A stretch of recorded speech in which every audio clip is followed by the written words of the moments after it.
अज़रा अपने तौर पे तो पूरी कोशिश कर रही है कि फुप्पो का भरपूर मुकाबला करे, मगर फुप्पो ने भी फैसला कर लिया है कि उसे कड़ी टक्कर देंगी। दूसरी जानिब फुप्पो का प्लान उस वक्त फेल हो जाता है जब अस्मा ने जाकर फरहत को इतना कन्विंस किया कि वो घर वापस लौट ही आती है। मगर वापस आने के बाद जाहिर है वासिफ से नाराज़ है, तो उखड़ी उखड़ी भी थी। ये सारा रवैया देख के वासिफ साहब फ़िलहाल बर्दाश्त नहीं कर पा रहे हैं। कुछ हद तक तो उन्हें अपनी गलती का एहसास है, मगर फुप्पो के इन्फ्लुएंस में आके मौसूफ अपने घर को बर्बाद कर देना चाहते हैं। फरहत के रवैये से वासिफ साहब इतना हर्ट हो जाते हैं कि जमाल से दुकान पे शिकवा कर दिया।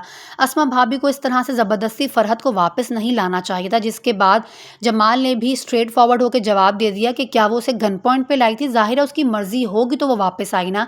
कौन औरत है जो अपने घर खुद वापस नहीं आना चाहेगी। उसे अस्मा लेने गई तो उसे मौका मिला, इसलिए वो आ भी गई। शायद तुम ये स्टेप उठाते तो उसे ज़्यादा खुशी होती। मगर यहाँ शिकवा करते हुए वासिफ साहब फरमाते हैं कि उसके एटीट्यूड से नहीं लग रहा कि उसे अपनी खुशी से लाया गया है, बल्कि ऐसा लगता है जैसे वो ज़बरदस्ती लाई गई है।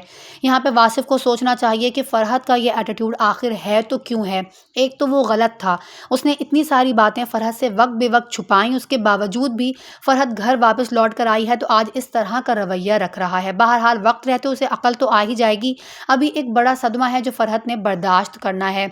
यहाँ पर आप देखेंगे कि एक तरफ जहाँ अज़रा फुप्पो को एहसास दिला रही है कि वो खातून खाना है, आज नहीं तो कल फुप्पो ने इस घर से चले जाना है। अज़रा साफ कहती है मैं कुछ ना कुछ ऐसी कोशिशें करके कामयाब हो ही जाऊंगी जहां से आपका इस घर से बाहर जाने का रास्ता काफ़ी आसानी से हमवार हो जाएगा।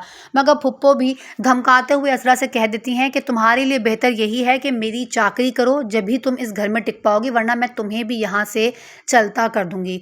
बहरहाल दोनों की महसो मुबाहिसा कोल्ड वॉर मुस्तकिल कंटिन्यूसली चल रही है, तो सारा ही घर यहाँ परेशान है कि आखिर आगे जाके इन दोनों के दरमियान जो जंग चल रही है उससे घर पे क्या इफेक्ट पड़ेगा। दूसरी जानिब आप देखेंगे कि वलीद ने आशी को घबराते हुए दौड़े भागे घर आते देखा तो आगे बढ़ के सवाल कर लेता है, अब क्या तुमने कारनामा अंजाम दिया है जो इस तरह से घर में दाखिल हुई हो। तो परेशान होती हुई आशी कह देती है कोई मेरे पीछे लगा हुआ था और मैं इस तरह से इसी वजह से घर आई हूँ, मैंने कुछ भी उल्टा सीधा नहीं किया। बड़ी कस्में खाती है, शायद वलीद को यकीन आ भी जाता, मगर जो कुछ माजी में वो समन के साथ कर चुकी थी यहाँ पर उस पर भरोसा करना फ़िलहाल मुश्किल है।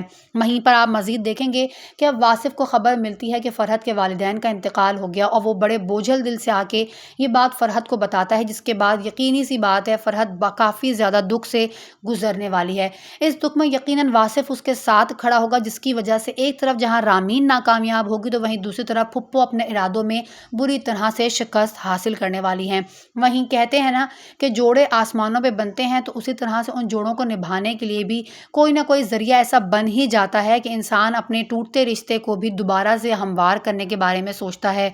तो यहाँ तो फिर इन दोनों के दरमियान ऐसी कोई बड़ी बात नहीं हुई थी कि ये अपना रिश्ता ख़त्म कर देते। बहरहाल इसी तरह से यहाँ पर रामीन और फुप्पो दोनों ही अपने इरादों में नाकामयाब होंगे और एक बार फिर से फरहत और वासिफ एक हो जाएंगे।